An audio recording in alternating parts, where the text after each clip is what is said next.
রাত্রে একটু অন্যরকম খাওয়া হচ্ছে আজকে।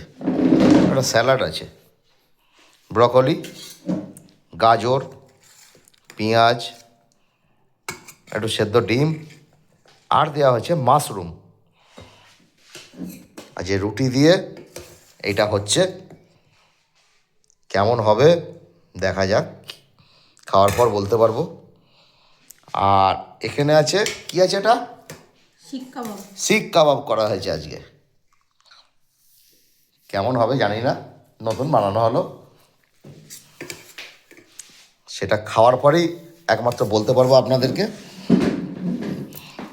পরে ক্যাপশনটা দিচ্ছি, কেমন কি হচ্ছে না হচ্ছে সব একসঙ্গে হবে খাওয়া দাওয়া। স্যালাডের গাজরটা খাচ্ছি,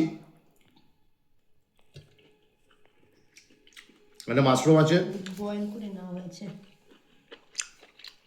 পুরো বয়েল করা আছে, এবং তেল যত সামান্য, ব্রকলিটাও আছে। সত্যি ভালো। এরকমভাবে যদি আপনারা খান, আমার মনে হয় আপনাদেরও ভালো লাগবে। এই যে ব্রকলি, গাজর, পেঁয়াজ, তারপরে মাশরুম, আপনারা ক্যাপসিকামও দিতে পারেন। আমাদের ক্যাপসিকাম দেওয়া হয়নি, ছিল না বলে। এবার গোটা রসুন, ডিমটা আপনারা চাইলে দিতে পারেন, না না দেবেন। সঙ্গে গোটা রসুন আছে, এতে আমরা একটু গোটা রসুন দিয়েও খাই।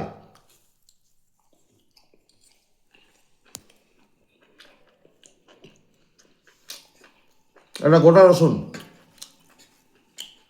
আর শীতকালে বিশেষ করে এরকম যদি স্যালাড টাইপের খাওয়া হয়, আমার মনে হয় সত্যি উপকারী হবে। আপনারা একটা রুটি নিয়ে এরকমভাবে স্যালাডটা খেতে পারেন। ডিমটা আপনাদের ব্যাপার, কীভাবে দেবেন না দেবেন। ডিম খেলেও খেতে পারেন, না খেলেও খেতে পারেন। করছিস স্যালাডটা দিয়েই খাচ্ছি, বেশ ভালোই লাগছে।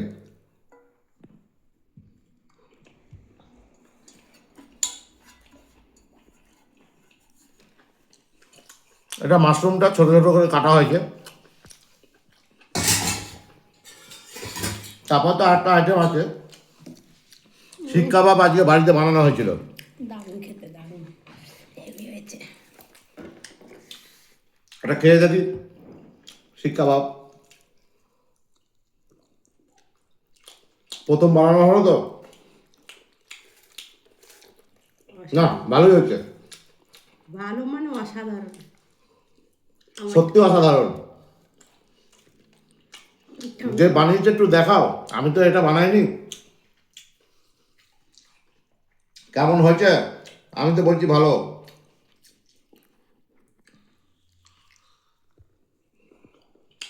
সত্যি ভালো হয়েছে। আপনারা এরকমভাবে শুধু শুধু স্যালাডটা খেতে পারেন, উপকার। কম তেল দিয়ে ফ্রাই করতে হবে ভালো মতো, এবং তার আগে বয়েল করে নিলে আরও ভালো।